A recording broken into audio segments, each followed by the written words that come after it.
tongue is numb, the current's clean, your dog is dead, it's a Ponzi Scream. Ponzi Scream, Ponzi Scream, because it's just something to do. I'm eating a little bit of chocolate. Yum, yum, yum, yum. I look like one of the evil guys from The Revenant. How are you guys doing today? What a question. What a question. As we are in a late stage Black Mirror right now, just exiting the pandemic after after 10 days of protests around the country and in 18 other countries against our police. I'm feeling a little frazzled. I'm doing a lot of doom scrolling, as it were. Mm-hmm. Just on my phone all day, toggling between Twitter, Facebook, and Instagram. Oh yeah, baby. And watching the world burn. Oh yeah. The problem is I have grown to dislike Twitter and Twitter more and more, as in my time being on it. That being said, it is truly the only place you can go to see the atrocities the local police departments in your area are committing on the citizenry. Yeah, people don't believe it, Dan. Going back and forth between those three websites is about as unhealthy for you as a Taco Bell, KFC, Pizza Hut. Yes. It's just never. Yeah, but in the same way, you don't know what the ingredients are in that Taco Bell, Pizza Hut. And a lot of people, they don't understand what the ingredients are that go into policing in the U.S. unless they go on Twitter. So I keep sending my parents images of police officers punching 75-year-old men in the face, and they're like, "What? We thought cops only took the puppies. We thought Officer Friendly just came to your school and showed you fake bags of drugs." Let me tell you, Gabe, I'm sure you've kind of kept abreast of, Washington, D.C. cops. David, maybe you've had a good line on the cops of Missouri.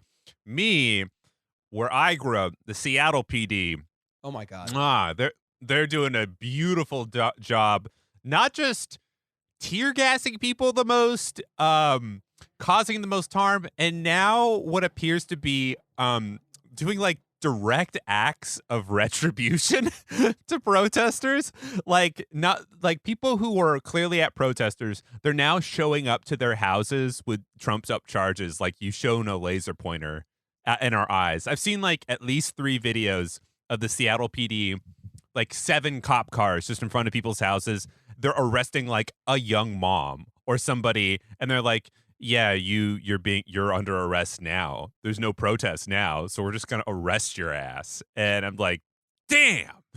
Yeah, all you have to do is upload somebody's photo to Facebook, and then when it asks, would you like to tag this person, Facebook will just tell you who that person is. So it's incredibly easy with facial recognition software now to figure out who anyone is, which thankfully most of us are wearing masks out there. True. Thankfully. God. I was actually thinking that today of just like how it's such a weird, I don't know what the right word is, like convalescence or like dovetailing of all these different crises that is forcing everyone to actually look like Antifa properly. Yeah. Right. Yeah. Like, can you imagine if there was just like some like disease that required everyone to wear all black and dress up like ninjas and carry milk around? And it's like, oh no,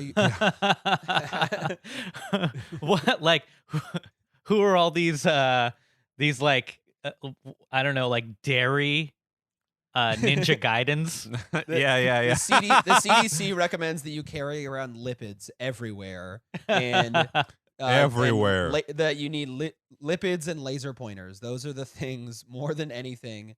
Oh my God. What if there was like an I'm sorry. Look, I do not want to paint anybody into a corner, but what if there was like an Antifa guy who's just like a little chunkier, maybe a little bit thicker, and like somebody gets hit with, I've been pepper. Oh my gosh, I've been pepper spray. And he comes over chocolate milk. That would be, I'd love to. That would really. You know what? I like to sprinkle a little cayenne pepper in my hot cocoa. So yeah. It's like, oh my, I'm so sorry about that.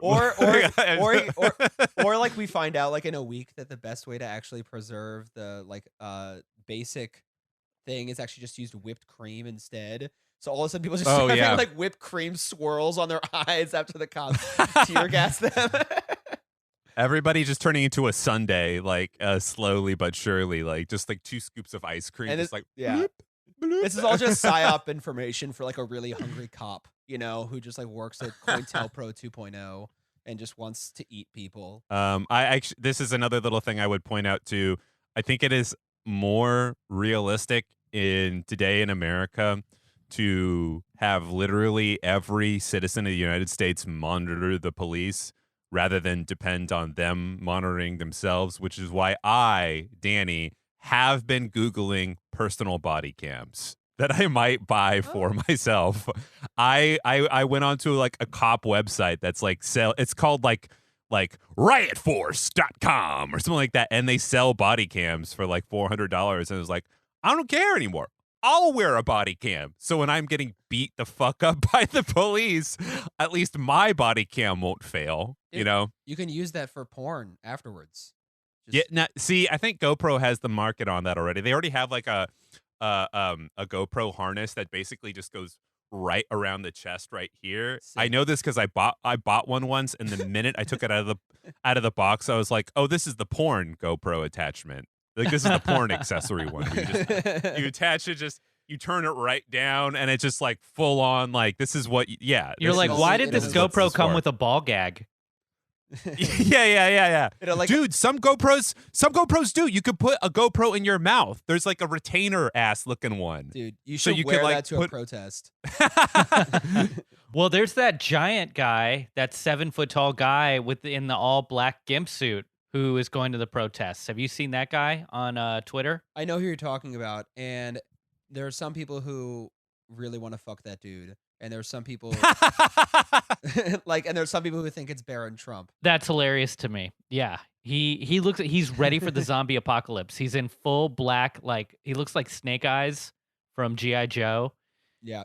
Like he's ready for the zombie apocalypse. He's in full body armor. And I don't understand how the cops just let that guy lumber around, because he looks like the biggest threat. I'm just excited for there to be like we're moving on. Like, stepsister porn was very like first term of Trump, and now that we're pivoting into the 2020 campaign season, it's all going to be Antifa porn is going to just be the big thing.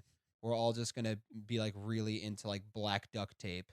Won't that just sort of like devalue itself over time in the same way that the Stepsister porn, whatever they've been devalued. Yeah, because it'll be devalued, and then the Antifa porn will just turn into a pornography where people are just wearing black hoodies, but like that's it.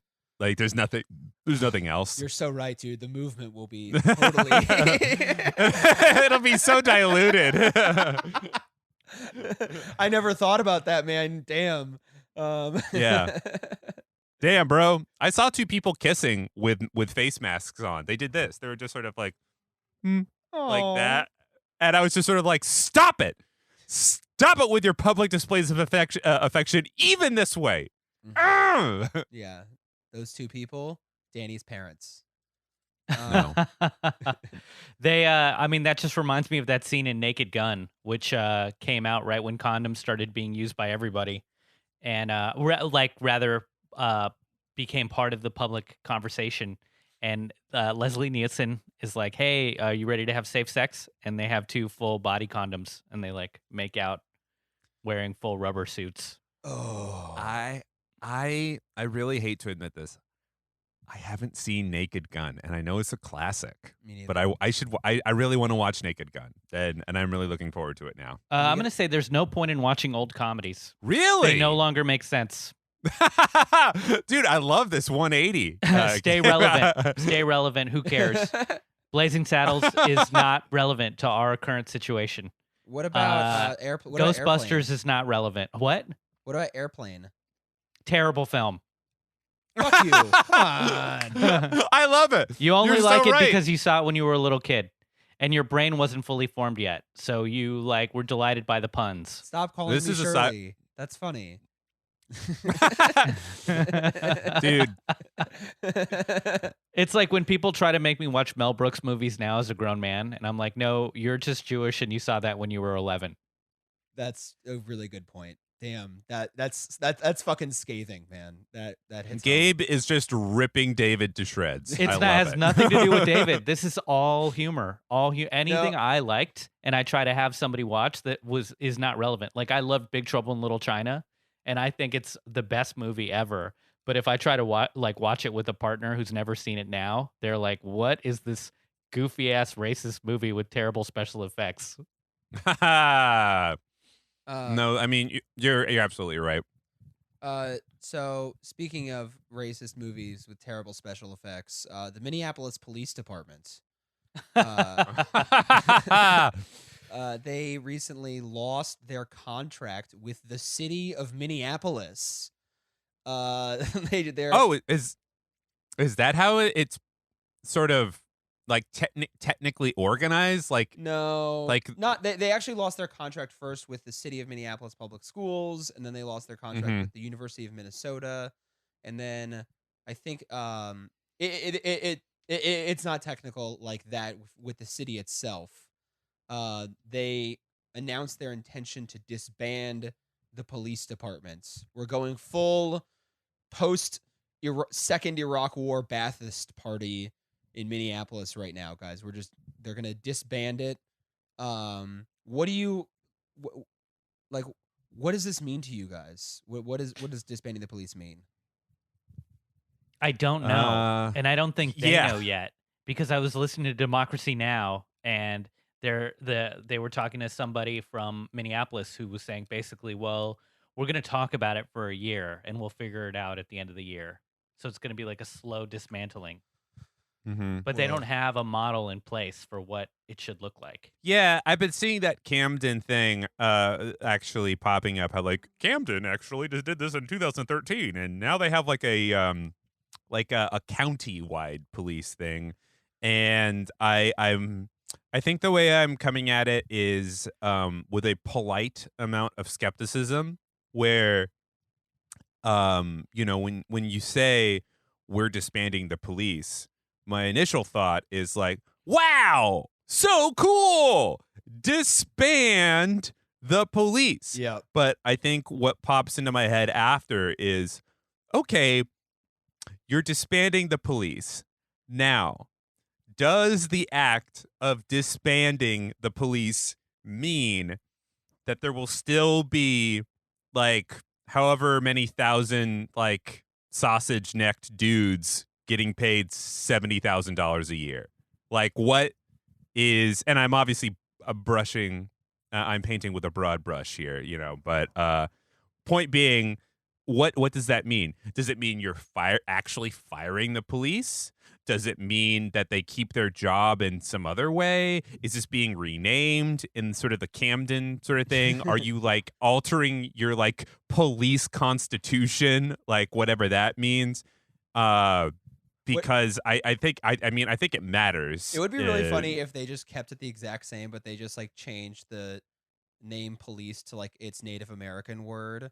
It was like it's just I don't know. Like did you see Andrew Yang basically suggested that? No, what was it? Oh my God! It was hilarious. Where Andrew Yang, in his infinite wisdom, basically was like, baseball cap emoji. What we're going to want to do here, actually, guys, is maybe consider renaming the police, calling them defenders, or or like social something. Guardians. Public space guardians. Public space guardians. How about like open space guardians, or maybe even Guardians of the Galaxy? I just got tased by the Guardians of the Galaxy. Yeah. yeah. Yeah, my grandma got maced by the Guardians of the Galaxy.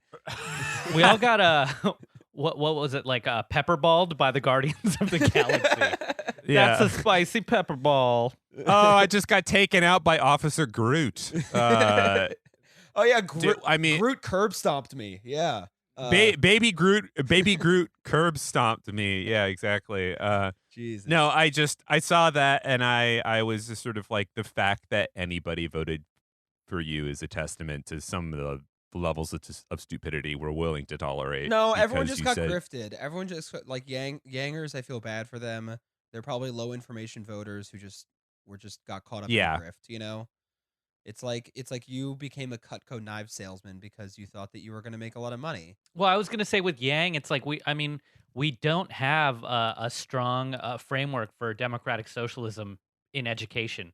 And what did millennials and Zoomers really have prior to Bernie? They had the idea of becoming an influencer, a tech bro, or an entrepreneur. And Yang fits all of that. So he kind of is what most people's natural inclination should be towards. It's a miracle that so many people saw through that bullshit. And Wow. we're down with Bernie. Yeah, 'Cause I'd I say- would. Yeah, any of my He's just- friends he's that are just Yang, any of my friends that liked Yang were the ones that just like never really studied anything about socialism. Right. Yeah, he's like hoovering up this weird population that is like in between the cracks, that is like tangentially connected to these things, but not completely radicalized in an effective and productive way, you know, with, of course, his main thing being UBI, you know, which oddly enough was a thing I heard him say almost never. Like, interviewers would always be like, Andrew, how do you feel about implementing universal basic income? And he like never said it. Like, he would always say, oh, I want to give people money or blah, blah, blah. And I was just like, admit it. Admit you want to give UBI. And he would like dance around his own. Well, he'd call it a Listen, I freedom don't like- dividend instead. Yeah, I just, you know, point being, Andrew Yang is not going to have the answer for what to do with the police. But thankfully, we don't have to listen. We don't have to listen to his trash ass anymore. Except for if you watch CNN. But okay, a couple statistics about Minneapolis police. They had their ability to solve serious crimes in the city is consistently low. In 2019, Minneapolis police only cleared 56% of cases in which a person was killed, so homicide cases. For rapes, the police department's solve rate in 2016 was just 22%. Yep, that sounds right. And that sounds right. that's just the ones that were reported, okay? Like, we all know how many, I don't know like the statistics off the top of my head, but there's a huge number of rapes that just don't ever get reported. Of the ones that even got reported, 22% were cleared. Further, Well, do they casting even doubt- do they test rape kits, or they just kept like in a sarcophagus somewhere in a pyramid to be Dude, this is- discovered by archaeologists 2,000 years from now? That's exactly right. I mean, like, Minneapolis Police Department announced last year the discovery of 1,700 untested rape kits spanning 30 years, What? which officials were they- said had been misplaced. What were they doing? How do you misplace 1,700 of them? That's awful. Yeah, it's really bad. Like, I don't know what other joke to make about it. It's not good. Well, haven't you well- ever wanted to leave your apartment and then you like know you're right on time to do it, but right before you're about to walk out the door, you realize that you can't find your keys? Where's my rape kit? Oh God. Is it in my other pair of pants? Is it in my sheets? Is it in under my my bed? 1,700 Is it... other pairs of pants? Dude. You know what? Maybe I think this is statistics can be sort of a dry thing that we don't necessarily get to hear all the time. But I really do think this is important because the biggest hurdle that even I run into subconsciously and then immediately try to just get out of my head is that thing when people hear the idea of like defund the police or like abolish the police. The first sort of like gut instinct is to be like, what if something bad happens to me? And like it really takes like a deep and like thoughtful programming in your head to ask yourself the question, wait a minute, have the cops ever done anything for me? Right. It's like as best as I can understand, the only things that they do are A, harass me when I'm driving and give me bullshit tickets when I'm riding my bicycle. B, show up to my apartment if I've called them because it's too loud, and then they promptly do fuck all. Right. Or like C, like if this is obviously hasn't happened to me, but like if something ever intrusively terrible happens, like you're being beat by your husband, or you get raped or something like that. There's just countless stories of the police basically softballing those things and just being like, Right. like they always that I'm being superlative, but they come to the job that they're required to do with a very just sort of like, oh my God, do I have to? They're just like a kid who has to clean their room and they refuse to do it, So I was speaking of old movies that maybe haven't aged well. I don't know, old comedies. I was watching The Big Lebowski last night with my girlfriend. That's She a had never seen it great before. tragic drama. It is Beautiful. a beautiful tragic drama. Actually, a good noir film if you think about it in its own way. It is kind of a detective film, and at one point he like gets his car back from the pound, and he asks the cop. He's like, "So man, like, do you have any leads on who stole the car?" And the cop is like, "Yeah, let me just take this down to the crime lab, and we've got 4 cops working in shifts on this." And then he just starts laughing at him for 10 minutes. You mean like leads? Ha ha ha ha ha. And that's the thing. There is just such a disconnect between what we think the cops do on TV versus what they actually do in reality. And that's largely true of like how so much of our life in America is like what we expect small towns to look like, what we expect the police to act like, how well funded we expect schools to act like. I mean, there is just such a disconnect between the expectations of the police set up in the media versus the reality, that it's almost not surprising that people are shocked to hear that that the police should be defunded. Like, because because your interaction with the police, unless you've actually had to interact with the police, is CSI Miami. Well, it's kind of like, to me, it's like the idea of gay marriage now is just normal, right? There's nothing about it that's shocking to me. But when I was 5 years old, everything I'd ever seen on TV was straight people, marriage between a man and a woman. So the first time I heard it, I was like, wait, what? Men marrying men, women marrying women? It's not that there was a problem with it. It's that it was just so far out of the realm of the ideological water that I was swimming in. And so still a I little think bit. now for people to hear defund the cops, they're like, but does that mean anarchy? Like, I had this guy on my Facebook thread where I posted something about a cab, all cops are bad. And he was like, what are you going to say, my friend my friend is a bastard. He just helped a woman who was getting battered and her kid leave their apartment, and he's bad. And I was, in my head, it's like, no, I never said your friend's a bastard.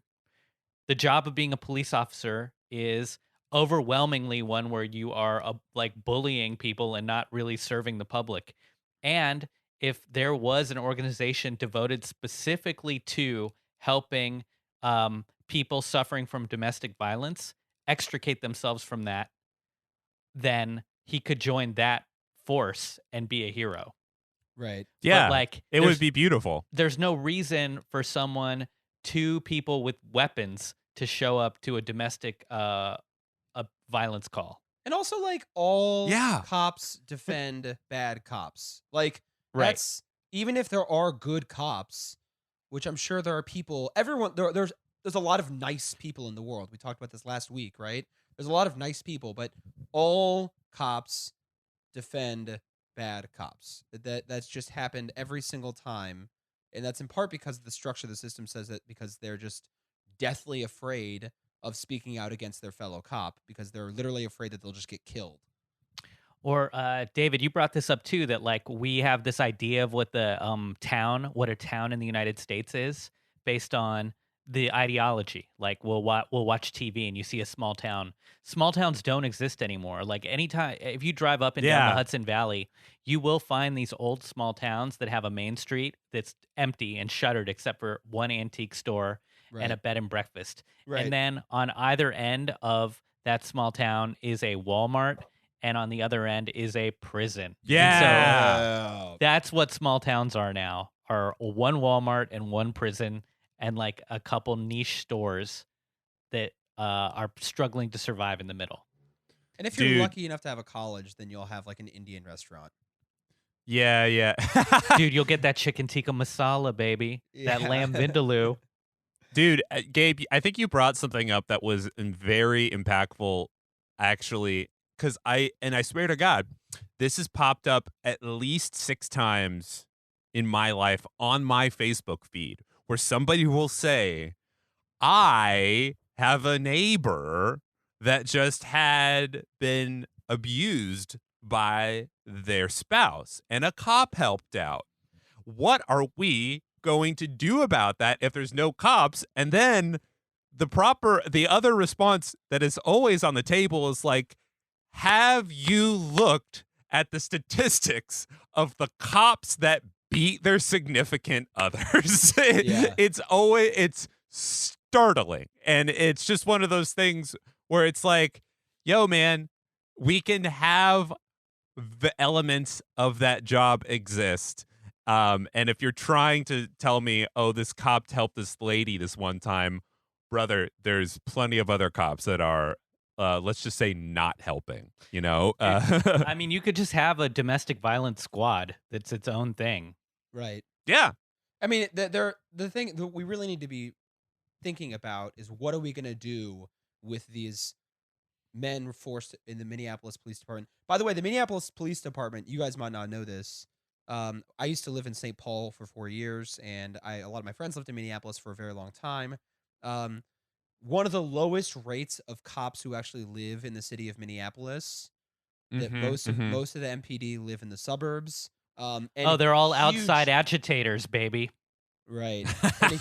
And a huge number of them have known connections to white supremacist biker organizations. Like, The Sons of Anarchy. Yeah, I remember reading articles about the MPD in like 2014 that just had like well documented images of them like wearing this like bigots on bikes kind of tattoos and stuff like that. They're just all the racists in Minneapolis, because the white people everyone's very progressive. Those who are not progressive, the whites who are not progressive, either just like, live in the suburbs and just like live in St. Cloud and, vote for Michelle Bachmann, or they become cops, and those are just like open white supremacist organizations, and they just terrorize the few black people that do live in Minneapolis and all the immigrant communities. So whatever they do, there needs to be some sort of you need to get rid of their guns. You need to disarm them.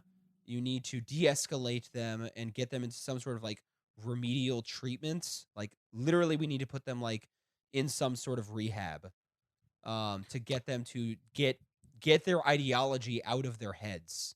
Because Like a scared straight program, or a deculting, deprogramming. Yeah. Seriously. Dude, we take all the gay conversion camps that are now being illegitimated, of course, naturally, and we now give those guys a new job, and your job is now to deprogram racist ex-cops. Mm-hmm. Dude, this is perfect. The cops are literally a monopoly. This is like exactly it. They have a monopoly on Violence. Fighting the bad guys, supposed to be helping out domestic violence, assisting the homeless community, like et cetera, et cetera, et cetera. They literally, it's their job. You could even make the argument, perhaps unfairly, that's what everybody, like, things keep getting pushed into their lane to do. So they have a complete vertical integration of like all these things that should realistically be handled by like 9 different things. So it's really just a matter of being like, oh, I want to take all this money that you guys have and just take it, spread it to all these other organizations. And if you like doing that, then maybe you just go to that organization. I mean, I've said this about taxi drivers for years now.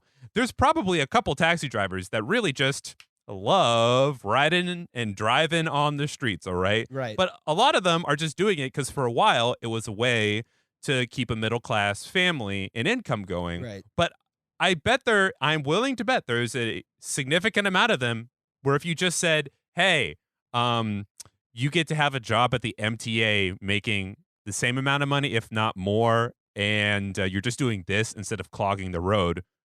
I mean, there's got to be a significant jump over. People just be like, yeah, I'll just do that. Yeah, I would hope that some cops would be like, "Oh yeah, I won't be a cop. I'll become a social worker." And then the city of Minneapolis will be like, "We'll pay for your training to become a social worker," or they want to be like, "I want to become a firefighter because I actually want to have sex with my wife instead of just watching." Then then that might be something that they would pursue as well. I mean, there really needs to be some serious kind of like retraining of these folks, because otherwise you're going to get like Marianne Williamson tweeted this out, friend of the show, and she said, Yes. I totally support abolishing the police. We must learn, but she said we must learn from history and not do what happened in Iraq when the new government overthrew Saddam Hussein's army and we disbanded their army. Basically, they just became ISIS. Right. We're going to make white ISIS here. Yeah. ISIS. We're going to make white ISIS. And then some other people obviously have been tweeting about how like this would just increase the private security industry. All of a sudden, like Jeff Bezos's private cops run the city of Minneapolis. Jeff's cops. Jeff's cops. That would have to be something you'd have to really be careful of as well, because you don't want to use this as an excuse for austerity, for further austerity. Absolutely not. There has to be a reimagining of what a municipal state can be and should be, as it further aligns with our propaganda. Let's make America more like CBS programming of what America is. I make America. This is us. I mean, that is the scariest thing to think about, is the giant privatized police force. Oh yeah, that's the worst. That's in that version of it. They don't have badges. They don't have name tags. They just have a more powerful gun. Right. And so you wonder if things like Geo Group, who is one of these large private prison contracting organizations, like do we think that are they chomping at the bit at the prospect of Minneapolis disbanding their police because they think this can be a new growth model for them?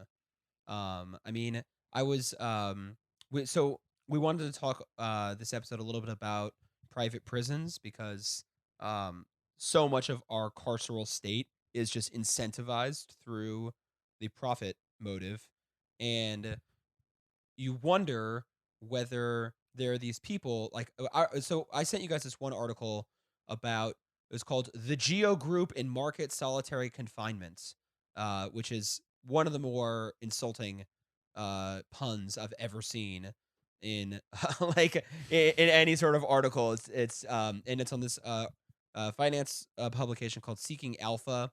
Basically, what this guy's arguing is that there will be, he's like, Geo Group is a very bad organization. It leads to the prison population. It contributes to all these sorts of things, and nobody wants to invest in it. That being said, the returns are so good, and the Democrats show no interest in being able to shore this up, that it's still a great investment, and you should absolutely invest in it. Dear God. Yeah, I mean, this guy just goes through he actually has one of the more thorough analyses of the private prison industry and how like the allocation of how many different people are in prison where, like local prisons, state prisons, federal prisons. And he just goes through all the problems of the prison industrial complex. And then he says, that being said, here's the rate of return on an investment in Geo Group. Oh my God, yo! You want rate of return on investment? Well, let's break it down a little bit. We've got a broken public school system. We've got soaring inequality. We've got the gap between the poor and the rich is ever widening. Oh, and most crime is just poverty. Is just symptoms of poverty, right? So the more poor people you got, the more crime you got. It sounds like fucking the Coke of investing, because spoiler alert, I've known a couple drug dealers in my life. You guys. And the people who sold weed, they would always just be like, well, if you sell weed, it just enables you to just smoke for free. And then you'd have people who maybe sold psychedelics, and they're like, yeah, you don't really make a bunch of profit on mushrooms or acid necessarily, but it's something you do because you clearly you have an affinity for selling it, and you can do it. But if you sell Coke, that's like a thing where you make top dollar real fast. And like that's what it is with something as sort of like vile and despicable as the prison industrial complex, where it's just sort of like, look, this is dirty. You could get stabbed. Some guy named Jeff is going to be calling you at 3 a.m, but you are going to make money on this. Right. It's like making a Horcrux of yourself. If we're going to get into Harry Potter terms, We're not going to get into Harry Potter terms. We're not. We're not. She's bad. So there's another article from Simply Wall Street that talks about Geo Group. They have a market cap of 1.5 billion. So the weird thing about it is that Geo Group, 79% of Geo Group's investors, this is a publicly traded company, are institutional investors. And what is an institutional investor? That sounds like it's a really elite group, right? But actually, an institutional investor is an asset management firm that manages people's retirements. So institutional investors is actually more middle class. So there's a 79% of Geo Group's stocks are held by probably retirement accounts, just like normal people with a 401k or a pension, which is Mima, Mima. Yaya, Papu, Yeah, it really does. Abuelito. It makes sense because I had a feeling you were going to say that, David, because when you think about investing in a prison, of course most of it's going to come from like a weird sort of maybe like an ETF situation, or like like a firm that's investing in a lot of things for someone's retirement fund. I would think in very few situations it's like some guy with like a fucking snidely whiplash, and mustache, like, yes, I'm investing in prisons. It's like it's all cut up into these little pie slices, so you Exactly. don't even realize that you're doing something wrong. Exactly. It's like a little poop in your ice cream, just Well- like just a little poop. Ugh.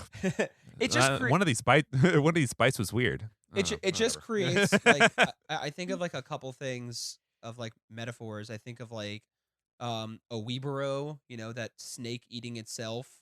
You imagine Geo Group, private prison industry. This is an evil thing.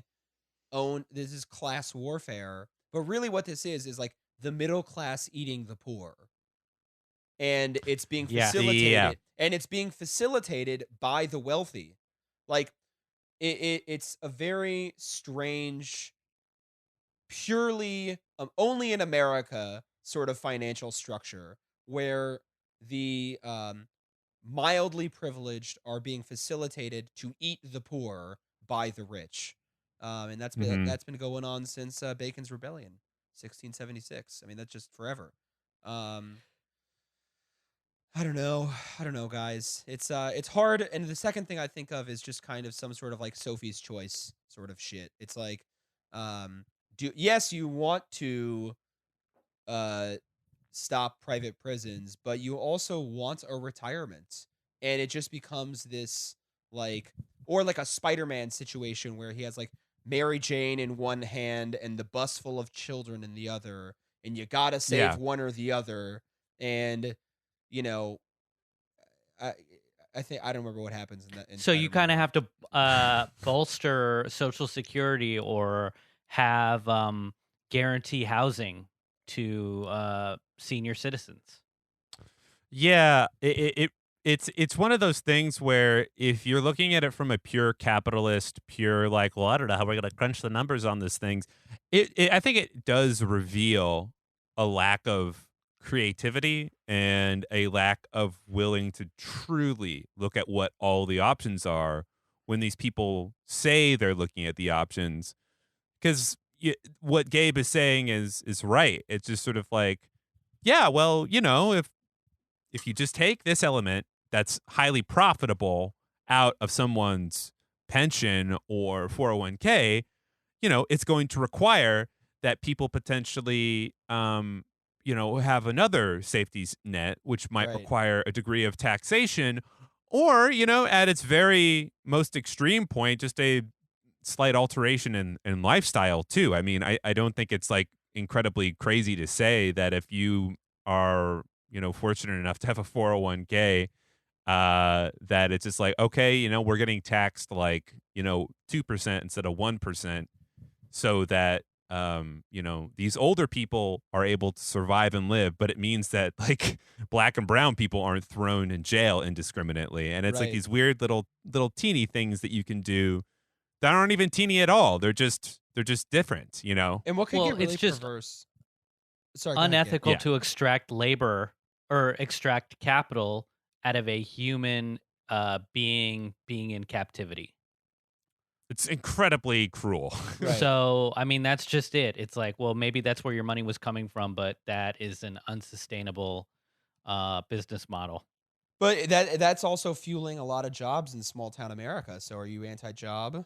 And then there's another crazy question of like, if there was some sort of, we talk a lot about ESG, kind of like pro-social governance investing, and prisons is like definitely a part of that sort of mission.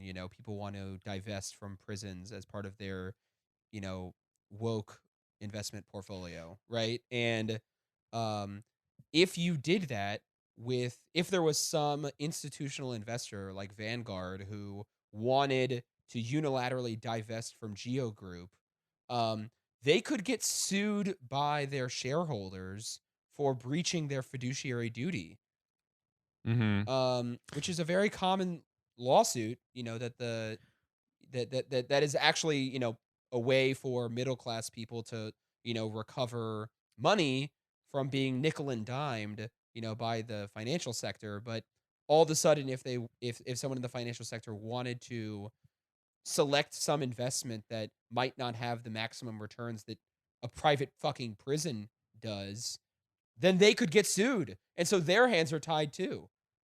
I wanted to push back on this idea of like jobs, small town jobs created by the prisons.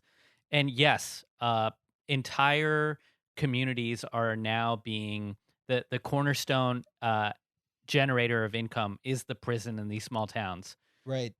Because all of the construction went into building the prison. So hooray, you should be proud of your dad for building a concentration camp in the small town. Hooray. And then like, okay, great. So now there's jobs. What's your job? Oh, you're a SWAT team riot cop who is in this prison. That's who you are. So yes, you have a job and you have livelihood and you're able to put food on the table, but at what cost to your humanity?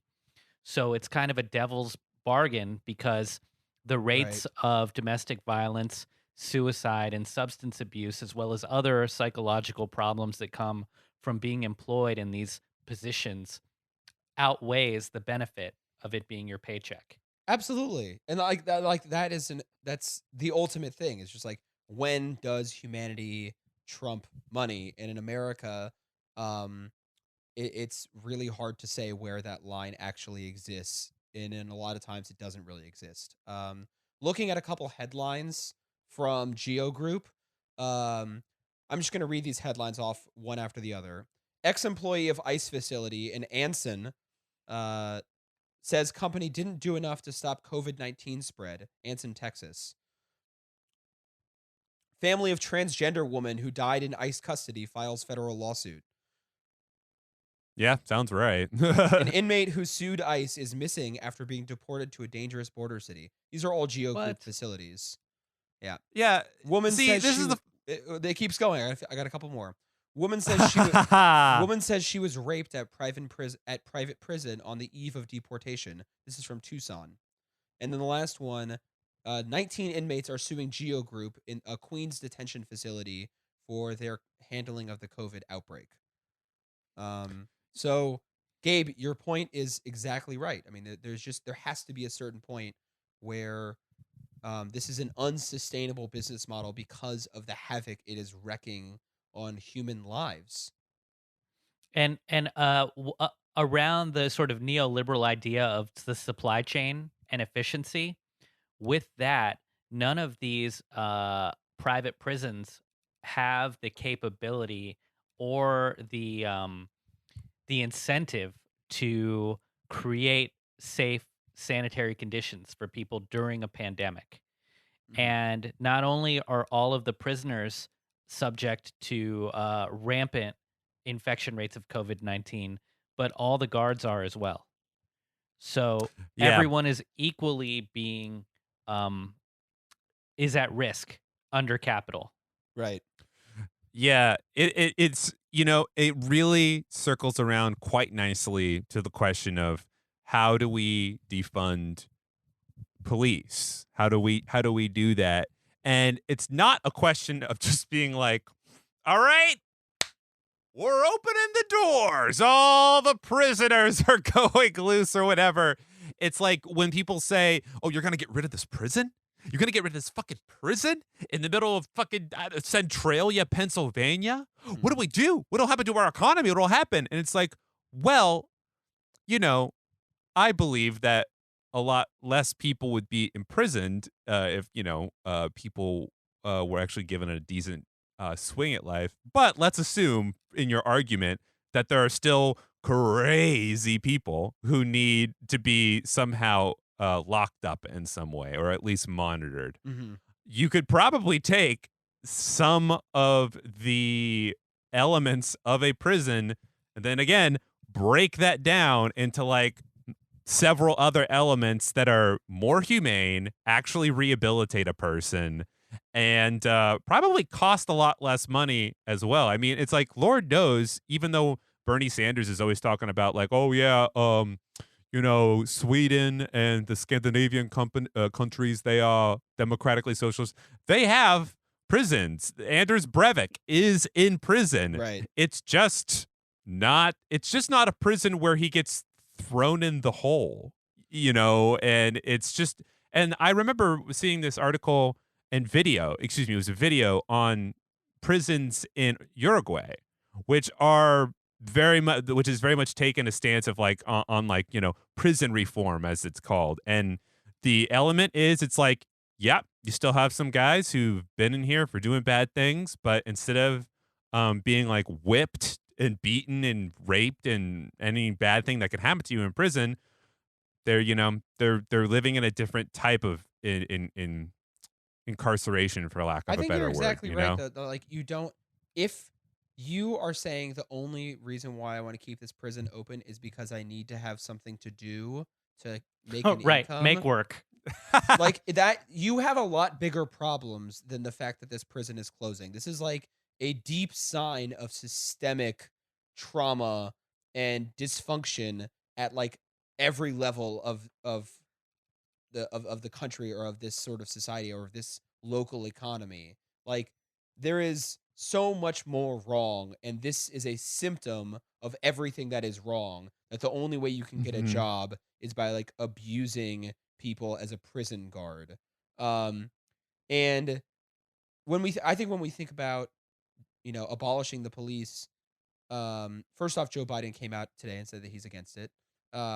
It's so funny. He does everything in his power to just be like, hey guys, I'm gonna trip over my own dick today. Is that all right? Hey, Like, I'm gonna do has everything I can to alienate the progressive left, who would probably be my biggest like volunteer base for the 2020 election. Like, he's just biting the He hand loves that feeds him. it. He's biting the hand that feeds him. But and I think that's in part because there's this really long story in the Tampa Bay Times, a really great investigative article by Shirsho Dasgupta, I hope I said the name Nice. right. I may have fucked it up. This was from this month actually, and this author goes into extensive detail about all the different political connections that Geo Group has. I remember I did some little satire piece, and Mitch McConnell is probably the highest donor of private prisons recipients in the Senate from the Republican side. Henry Cuellar on the Democratic side in the House, who was Where's he from? Texas. He's a representative, and he actually was endorsed by Nancy Pelosi. What? Yeah, he was endorsed by Nancy Pelosi in his primary run. Jessica Cisneros ran against him. She was a kind of a Justice Democrats person. Yeah. And Nancy Pelosi endorsed Cuellar, who's the top recipient of private prison money in the House on the Democratic side. So, anyways, in Florida specifically, in this article, it shows that a total contribution of $3.7 million alone, Geo Group ranks among the top 10 contributors to the Florida Republican Party in the past 15 years, excluding transfers from political campaigns.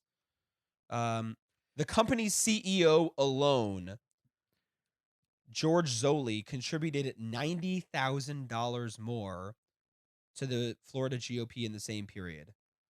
During those years, Geo Group gave 1/10 that amount to the Florida Democratic Party. So definitely this is a much more of a Republican operation. But the Democrats are not, innocent in this sort of thing. Oh, no. They are they're not standing in opposition at all. They're just doing they're just letting like the worst people continue to be terrible. I mean, I think that there's a reasonable argument that there are certain wings of the Democratic Party that believe if they could get away with the things Republicans get away with, they would. Oh yeah. There's a couple out there.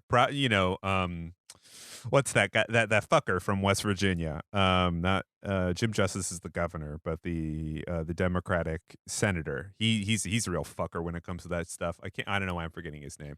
Look, but you're right.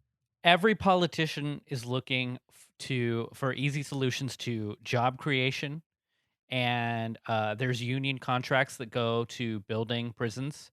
There is short-term gains, but it's like using steroids to lift weight or some sort of performance-enhancing drug that long-term is detrimental to the body politic, but short-term will give you a couple years of reprieve. It's incredibly short-sighted. And again, build a building, just don't torture people in it. Yeah, you could just have a social work facility. Right. It's not that insane to think that, no, I'm just going to actually build a state-of-the-art mental health facility and rehab facility and social work facility. And an old folks home down the street and a couple group homes for people in transition that need some help. I think what the interesting thing about the defund the police and abolish the police and abolish prisons is that it is a movement to move municipal money and move the operations of the state away from the prison and police industrial complex and towards what we expect it to go. You don't even need to raise taxes very much, municipal taxes very much. You just move them away towards everything else that has been just ransacked by austerity. Yeah, fill in a pothole, for God's sakes. Right. Right. Yeah, so I would definitely encourage you guys to read this. I can post this article. The guy who ran DeSantis and Scott, you guys remember in 2018, those were very contested elections for the Florida governor and for the Florida senator. Just these guys are just totally in bed with the prison industrial complex, just receiving just crazy amounts of money. State campaign finance records show that from 2010 to 2017, committees that supported Governor Scott received $36,000 in personal. Scott received $36,000 in personal contributions from senior GEO executives and their family members. This was in addition to the $700,000 Geo itself contributed. MTC and Core Civic, which are two other private prison companies, all together also kicked in $28,000 to Scott's PAC in that same period. Yeah, people forget too that even though like the numbers we're talking about are not like 50 million But or whatever. In exchange for that, Core Civic won contracts worth $400 million for running Lake City as well as Graceville Correctional Facility, Bay Correctional Facility, and Moorhaven in 2009, 2010. In 2014, the operation of the latter three shifted to Geo in contracts worth roughly $400 million. I mean, this is not the fact that the numbers are not $50 million does not take away from the fact that it's not a bribe. These are three legalized different bribing. firms competing for contracts for private prisons, and he is saying give the highest bidder gets the contract. It's And he's not even asking for that much. That's how Yeah. low the bar is for your soul. Yeah. $700,000, $400,000, $230,000. I mean, some of it's individual donations, some of it's like corporate donations, and this is all going to super PAC stuff and just trying to build these sorts of alliances. Yeah, I can't even finish my thought. Oh God.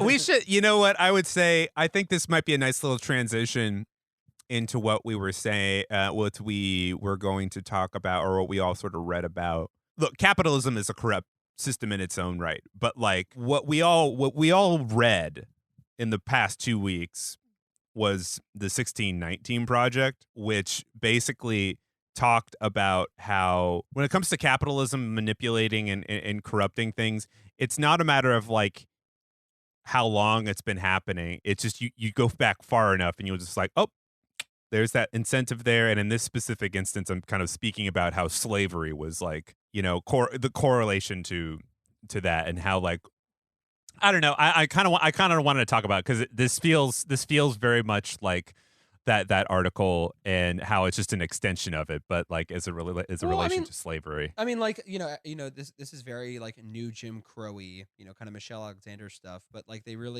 relationship between private prisons and slavery is like pretty well documented at this point. And what I really liked about the 1619 Project is that it doesn't just say prisons are connected to slavery, but like capitalism itself, modern American capitalism itself, stems from slavery.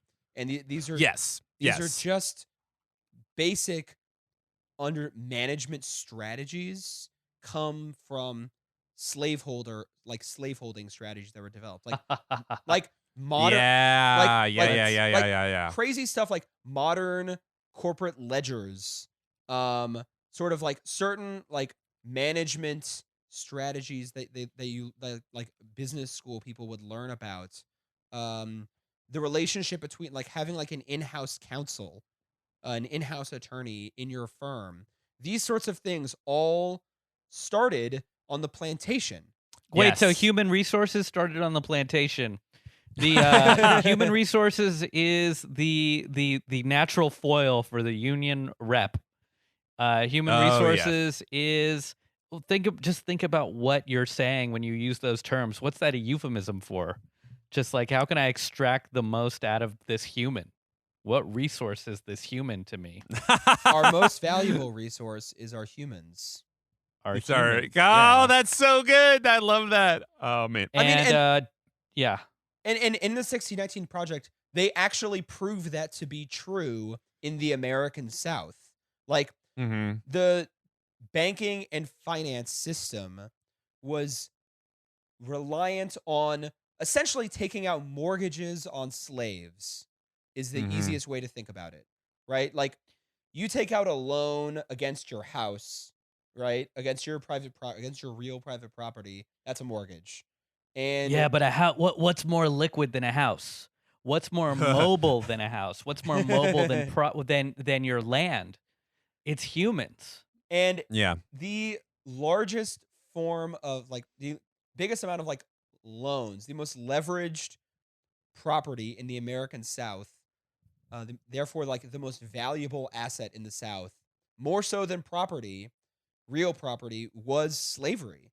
And Yeah. it talks about the actual financialization.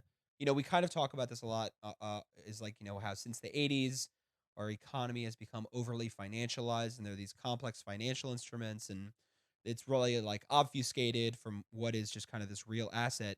But the 1619 Project, this particular essay is by Matthew Desmond. I think it's a Mm-hmm. fabulous, really well-written essay. Talks about the invention of banking regulation and all these complex financial instruments as a result of the slavery market. And people in Holland, people in London, people in New York were invested in all these complex financial structures and products and had no idea that they were undergirded by slavery. So you're saying that Mima and Pop Pop's 401ks and retirement funds back in the day would have had some slave stocks in there. Yeah. Yeah, dude, it is a real melding of like humans and the financial system, to the point where like one of the creepiest images in that article that we read was like a picture of an old timey ledger, and it's got like, like numbers of like how many, bags of cotton like a certain slave picked on like Monday, Tuesday, Wednesday, Thursday. But the creepiest part is it's not the numbers or anything like that. It's the fact that like on the left-hand corner, they like put the person's name. So it's like you see sort of like David, Jenny, Ralph, like Christina, and you're like, oh my god, this isn't just sort of like Machine X, or it's like or just sort of like Substation B. It's like, this is a human. Yeah. And it's like, Yeah. it's those exact principles that like get carried up till today, and it was very illuminating. It's it was the proto Fitbit. Yeah. They're counting exactly how many steps somebody's taking, how many calories they're Right. burning, how much food they need, and how much value they can extract by bales of cotton.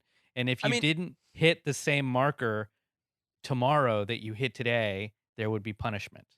There was a pretty reasonable argument that asset depreciation as a concept formed from slavery.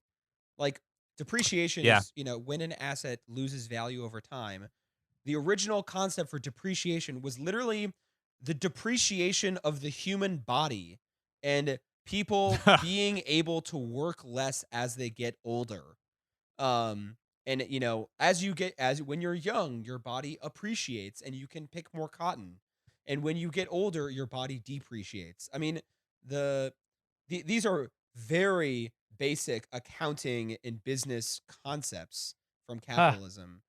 And David, the other interesting thing for me was there was a whole economy around publishing management manuals. So people were buying, all of these overseers on plantations were buying these trade manuals on how to better manage their human property, their slaves. And it just made me think about today when you go to the professional development section of your Barnes and Noble. And there are like 7 highly effective habits of today's leaders. And all of that, the origin of all that is some like 7 habits of highly effective overseers. Dude. There's gonna be like a Matthias Lesko who's wearing like a suit, but it's got like question marks, old timey question marks, and it's like, get free slaves from the government.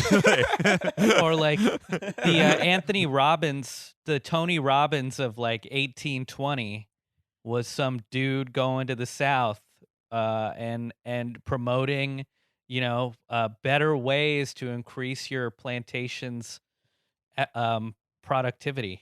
Yeah, like Rich Dad Poor Dad was actually Rich Pappy Poor Pappy. Make your slave a girl boss. How can you be? Yeah. It's so bleak, man. Oh God, it's hard to even laugh at those. But like that, I don't know. It's really feels very relevant to be looking at this story.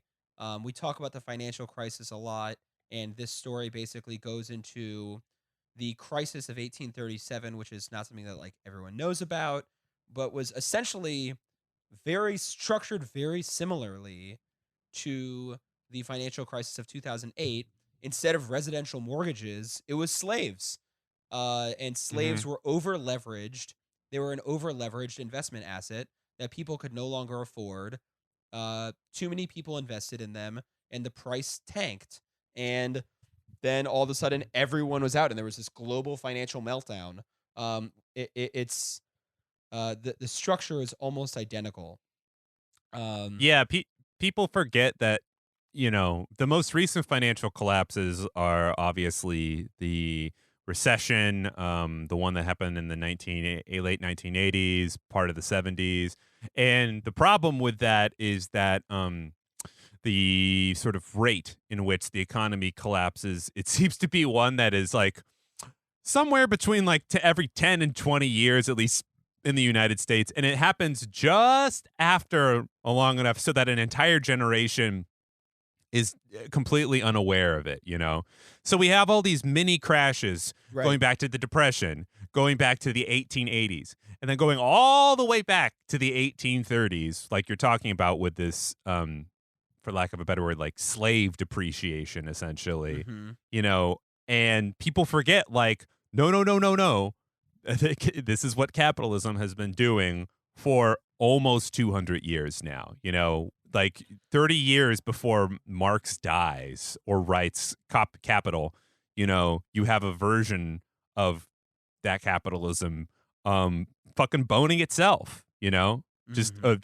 just constantly causing mass amounts of not just suffering for slaves, but just sort of just like needlessly and careless, carelessly lost substance, life force. There's one little thing that I kind of want to. There was this passage I think that I thought was really that hit me pretty hard. Um, there is some comfort. There is some comfort, I think, in attributing the sheer brutality of slavery to dumb racism. We imagine pain being inflicted somewhat at random, doled out by the stereotypical white overseer, free but poor. But a good many overseers weren't allowed to whip at will. Punishments were authorized by the higher ups. It was not so much the rage of the poor white Southerner, but the greed of the rich white planter that drove the lash. The violence was neither arbitrary nor gratuitous. It was rational, capitalistic, all part of the plantation's design. Um, and that's just, I don't know. This when we think about all of the horrors of the police state that we live in today, it's very fun to make fun of the dumb, racist cop who's likely Italian and is likely getting cuffed by a firefighter, and just like totally bungles over his own dick all the time. And that's certainly um, there's a lot there's a lot of truth in that, but it's always important to remember like who's actually whipping, who's actually giving out the whips, who's Right. actually Yeah. So doling them like out. the foot soldiers don't need to be that critical in how they're thinking. You don't want critical foot soldiers, but you do have architects to assist them. hmm And when we look at our police, they were a lot of them are veterans who were fighting wars abroad. And if you watch Naomi Klein's Shock Doctrine, you see that a lot of the practices that are exercised on our own people were first tried in foreign lands. Right. So you've Yeah. got Iraq war vets who are now imbued with this warrior mentality coming back here and using the same strategies they used on the streets of Baghdad against people in the battle zone of Brownsville, Brooklyn. And Yeah. when you look at these overseers on these plantations, I think it's always bad if you're on the left to point to Republicans, or not Republicans only, but any of these oppressive power structures as being run by idiots, because Yeah. Yep. they're Yep. not they're not all idiots, Right. and it dismisses how evil they are in their pure rationality. Mm. Like Yeah. Matt Karp wrote a book called "This Vast Southern Empire" about the South, and the pre-Confederate slave South was filled. All these plantation owners were quite cosmopolitan. They had their finger on the pulse of global international trade markets, imported objects from all over the world, and first-rate educations. Yep. Yeah. Yep. Yeah. So the myth of some like backwoods Beauregard, Colonel Sanders slave owner is that's exactly what it is. It's a myth.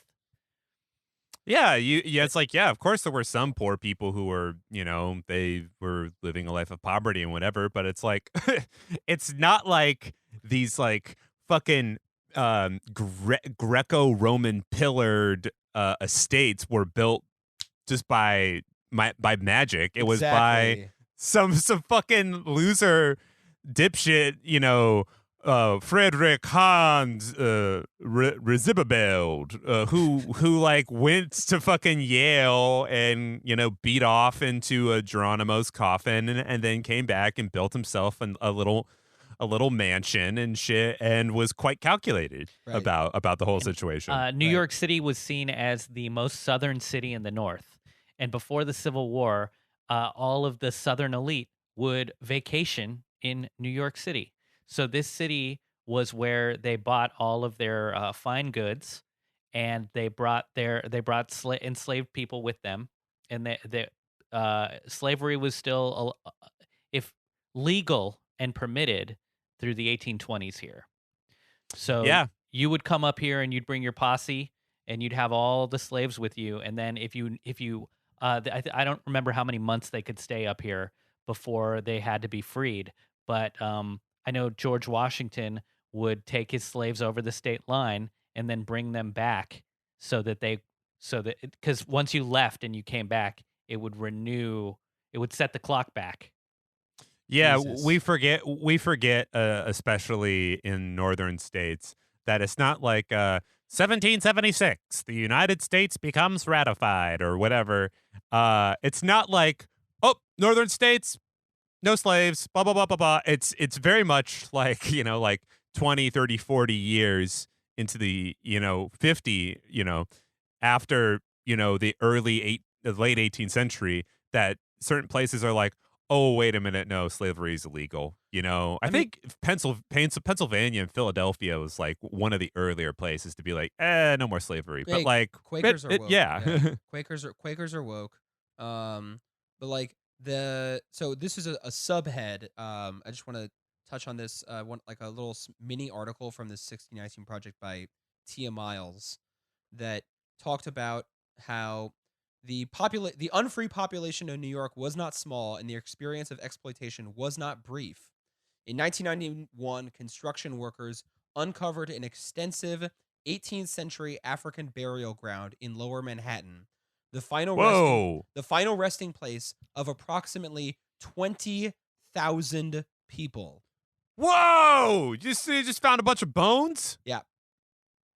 20,000 people. And Wall Street, the wall, I guess, was built by the labor extracted from indigenous and African slaves. I mean, like, literally the word Wall Street comes from slave labor.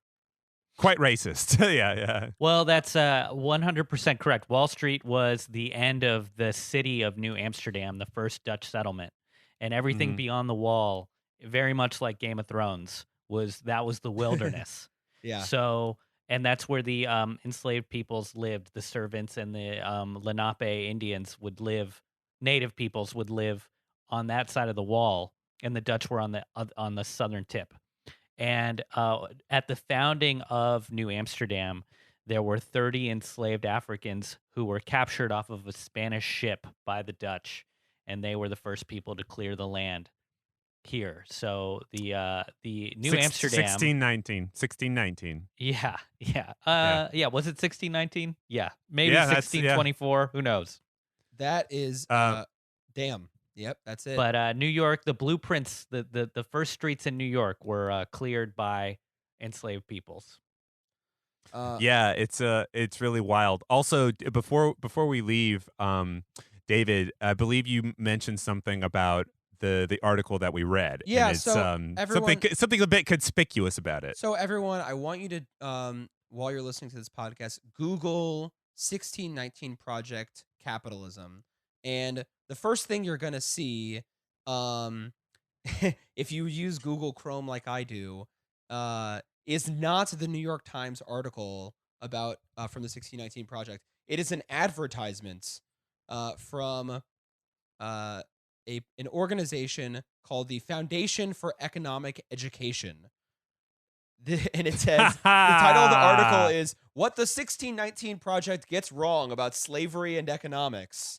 No. Yeah, that's the top hit. My when God. you Google 1619 Project Capitalism, the first thing is a Koch brothers funded right-wing, neocon organization that is all about free markets and things like that. That is disputing the claims asserted in the 1619 Project article about it, about capitalism. And I looked at the article because I hate myself. And what shows up first is there's an ad that pops up that says, "Was Jesus a socialist? Why this question is being was Jesus a socialist? Why this question is being asked again, and why the answer is almost always wrong," by Lawrence W. Reed. Lawrence W. Reed, by the way, is one of the executives of this organization, the Foundation for Economic Education. And then it says, "Learn how to counter the false narrative. Socialism is making a comeback, and so is the idea that Jesus was a socialist. In this timely new book, economist and historian Lawrence Reed shows it is pure fantasy to believe that Jesus wanted earthly governments to redistribute wealth, centrally plan the economy, or impose welfare states." My God. That's just Jesus an was a advertisement. tanky. Yeah. Jesus was a full-blown tanky looking for a cultural revolution and a great leap forward. Yeah, man. He was a third world Maoist. The for sure. lost gospel is all on 5-year plans. The Foundation for Economic Education has received $353,000 from Koch foundations from 2000 to 2017. They were founded in 1946. Listen to these guys. Let's just listen to the co-founders' names and you'll understand it. Leonard E. Reed, Henry Hazlitt, David Goodrich, Donaldson Brown, Leo Woolman, Fred Fairchild, Claude Robinson, and Jasper Crane, the oldest free market think tank in the United States, has Dude. Yeah. They've Brother, if there's one thing I've learned is that if it sounds like your last name could be a street in Brooklyn, you're fucking evil. All right. Seriously, I'm listening to, like I mentioned before, I'm listening to the Power Broker right now, and they talk about how on Long Island there used to be a lot of old robber barons who lived out there in castles, and one of the guys was like Horace J. Havemeyer, which is a very prominent street in Williamsburg, and he was apparently like a sugar baron. So he was literally like the guy from Django Unchained, but not a slaveholder. He was like a sugar guy.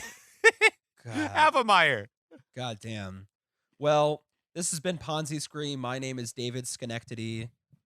Yo, this is Gabe Skimmerhorn Pacheco. Oh, dude. This is Danny Vanderbilt. I'm Danny Astor Place. All right. Good night, guys. You take care. Ciao. Get out of here.